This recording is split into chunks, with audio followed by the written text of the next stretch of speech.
ओम शांति। कुछ लोगों में लड़ाई झगड़े का संस्कार होता है। उनके संस्कारों के कारण पूरे घर में अशांति रहती है।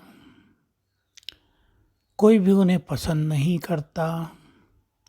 कितने डिवोर्स ऐसे हो रहे हैं, कितने केसेज होंगे, हजारों हजारों, इसमें लड़ाई झगड़े के संस्कार के कारण पत्नी पति के बीच में डिवोर्स हुआ। किसी का भी लड़ाई झगड़े का संस्कार हो, पति का या पत्नी का, यह संस्कार भी बहुत बुरा है।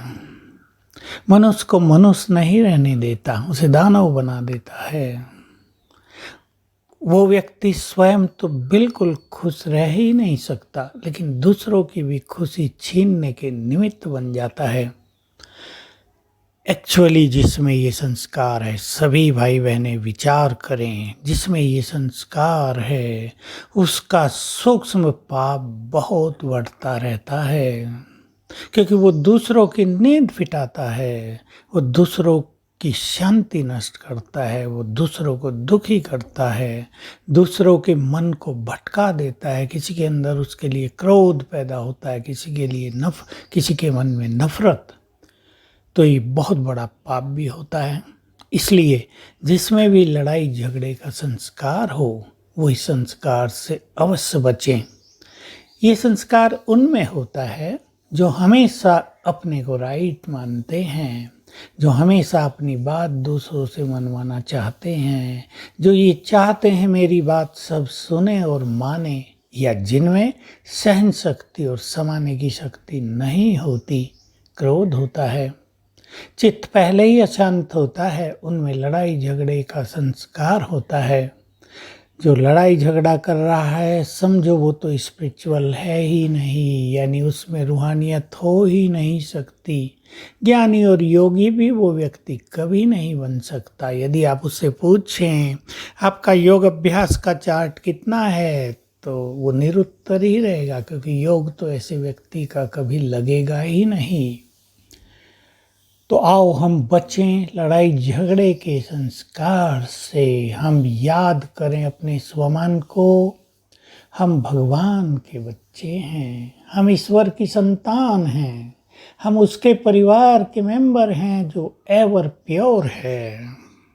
हमें तो अपने परम पिता की झलक अपने जीवन से और अपने व्यवहार से दिखानी है।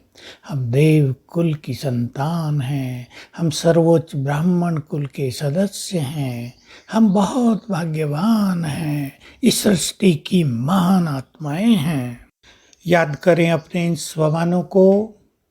मेरा तो कर्तव्य ही है दूसरों को सुख देना। मैं तो इस घर की इष्ट देवी हूँ। इस देवी झगड़ा कैसे कर सकती है? मैं तो इस घर में एक महान आत्मा हूँ। महान आत्माएं झगड़ा करते ही नहीं, मैं तो पुण्य आत्मा हूँ।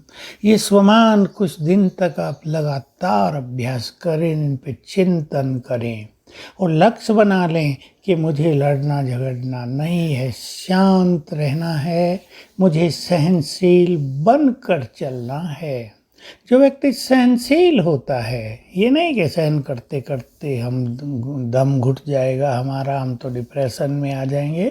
खुशी खुशी सहन करें, हंसते हंसते सहन करें, दूसरों की बात सुने, उन पर रहम करें कि ये बेचारा परवश है। तो यदि हमारे मन में ये संकल्प होगा कि मुझे कहीं भी लड़ाई झगड़ा नहीं करना है, तो हम चुपचाप निकल भी जाएंगे, किनारा भी कर लेंगे। अपने को बचाना अपने हाथ में होगा, हम अपने को बचा भी सकेंगे। बस दृढ़ संकल्प करें, मुझे लड़ना झगड़ना नहीं है। आज संकल्प कर लें, मुझे तो अपने घर में शांति का साम्राज्य स्थापित करना है, ताकि सभी को जीने का आनंद प्राप्त हो, सभी जीना चाहें, सब हमारे समीप आ जाएं, कोई हमसे दूर न भागने लगे। नहीं तो देखिए कोई समीप नहीं आएगा। और जब ऐसे व्यक्ति का अंतिम समय आता है, या जब ऐसे व्यक्ति पर कोई समस्या या मुसीबत आती है, तो उसकी सेवा करने वाला कोई नहीं होता है। तो लड़ाकू है, डांटेगा, बुरा बोलेगा, इसके पास तो हम नहीं जाएंगे, हमारी भी शांति नष्ट हो जाएगी। तो आइए हम सभी बाबा के बुद्धिमान और समझदार बच्चे शांत स्वरूप, प्रेम स्वरूप, सुख स्वरूप बने। ओम शांति।